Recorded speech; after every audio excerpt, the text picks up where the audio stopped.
Jadi saya menyampaikan pesan Tuhan ke saudara untuk menghadapi tahun 2022. Dan 2023 setitik terang datang. Tetapi kita harus mempercayakan hidup kita bahwa rencana Tuhan itu indah pada waktunya. Tahun 2014, di 2014. Jadi saya menyampaikan pesan Tuhan untuk saudara untuk menghadapi tahun 2022. 2014, waktu itu saya ketemu seorang ahli ekonomi, makro dan mikroekonomi. Dan dia adalah pendiri Bursa Efek Indonesia.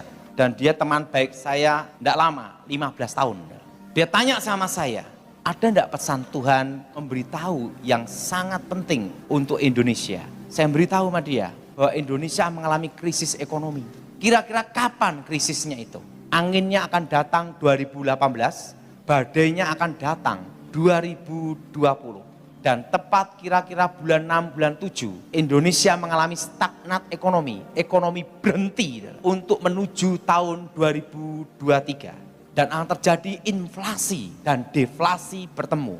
Langsung dia gini, Pak Daud, coba akan saya lihat obligasi Sun semuanya. Pak Daud, ini kalau keadaan seperti ini nanti tahun 2020, utang Indonesia akan tembus 5.000 triliun. Tapi analisa saya yaitu ekonomi berhenti. Yang bikin ekonomi berhenti itu apa?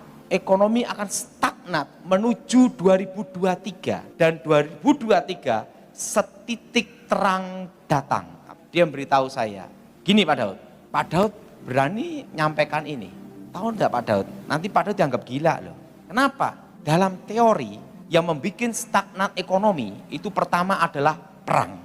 Waktu itu dia ngomong gini, ya kalau Pak Daud sampaikan aja. Apa yang terjadi saudara? Terusan pesannya itu apa? Bahwa saya disuruh untuk beli tanah, untuk berkebun. Kenapa? Nanti 2020 baru saya akan mengerti. Nah kadang itu Tuhan tuh ngasih sesuatu, itu dikasih tengahnya, enggak diberitahu akhirnya. Betul? Tapi yang jelas akhirnya adalah indah pada waktunya. 2014 saya khotbahkan ini terus, bahwa akan terjadi krisis ekonomi menuju 2023. Wah saya diserang habis-habisan, dikatakan gila, dikatakan edan. Lu udah tahu, ada satu pesan Pak Edi Wibowo sebelum beliau meninggal. Dia pernah ngomong sama saya, Pak Daud saya beritahu sama Anda, karena Pak Daud kan tim saya. Ingat, seumur hidup kamu jangan punya akun. Jangan punya Instagram, jangan punya Facebook, dan jangan punya channel. Kenapa Jenderal? Lakukan. Kenapa Jenderal? Karena saya ingin kamu tetap jadi hantu. Maksud Jenderal gimana? Nanti engkau akan tahu. Sampai sekarang baru saya ngerti. Saya itu tidak punya channel, saya itu selalu pakai channelnya orang lain. Thomas, Michael Gunawan, dan yang upload banyak channel. Kan gitu dah. Orang nyerang saya tidak bisa, karena saya tidak punya channel. Dan hidup saya happy. Ibaratnya Pak Daud, kalau kamu nabok orang, tidak pakai tangan kamu. Itulah hantu, dia bilang gitu. Setelah saya jalanin, ada yang nyerang saya, ngatain gila, ngatain macam-macam, tidak ke channel saya. Kenapa?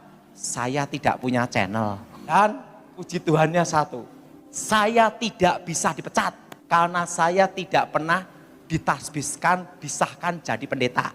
Jadi saya ini bukan pendeta, tapi orang manggil saya pendeta. Tapi setelah ini saya ngerti, kalau saya punya channel, saya punya akun, hidup saya tidak happy.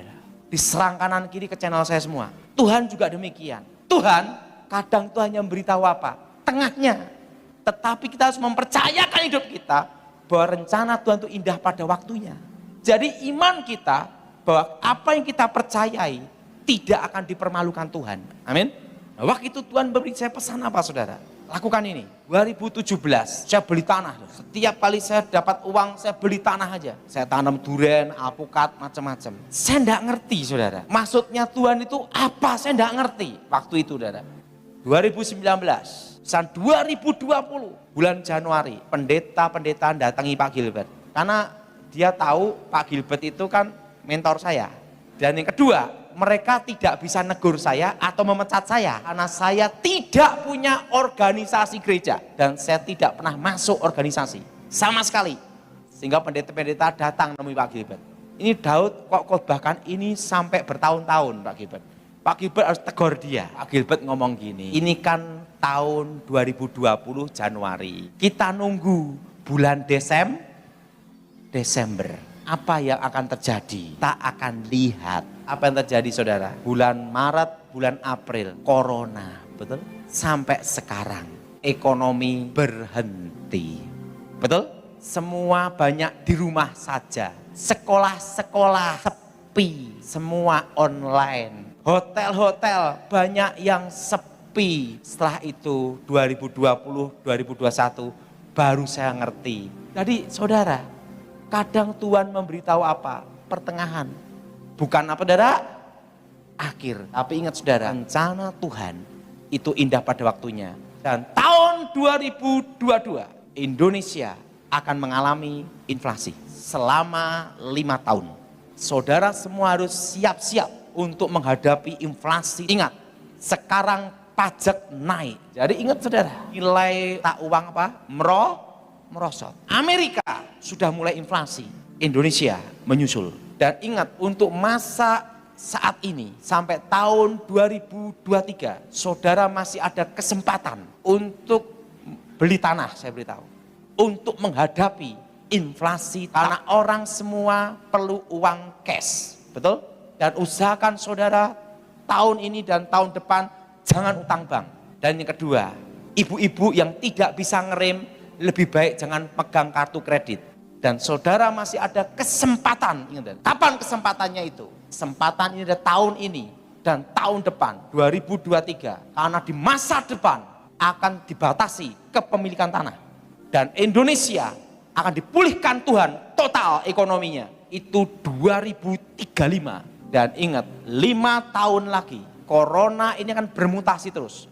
Artinya hidup kita akan seperti ini.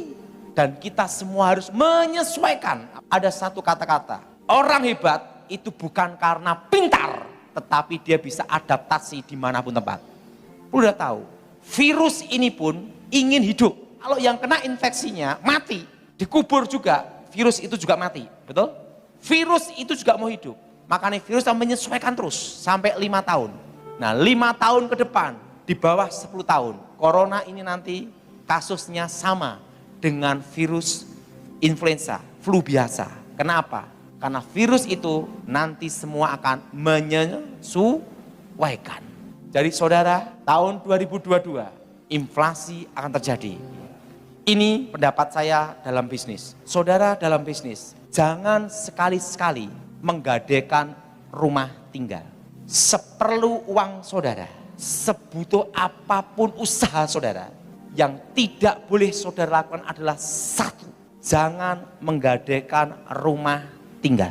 Karena rumah tinggal itu banyak sekali kenangan dan banyak sekali hal yang ada di rumah itu. Pengalaman saya, kalau orang itu sudah menggadaikan rumah tinggal, itu tidak baik.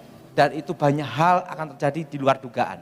Karena kalau sudah sampai ke situ, kebanyakan menuju kebangkrutan. Makanya saya beritahu pada saudara, terutama anak-anak muda. Ingat, anak-anak muda, selama engkau ini ada, engkau harus menabung. Karena nanti di masa depan, waktu engkau sudah usia 40-50, ingat saudara, dibatasi kepemilikan tanah. Jadi saudara, tahun depan kita akan menyongsong. Siap-siap menghadapi apa saudara?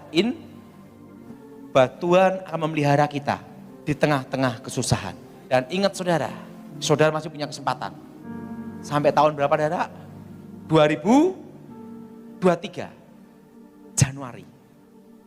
Setitik terang datang.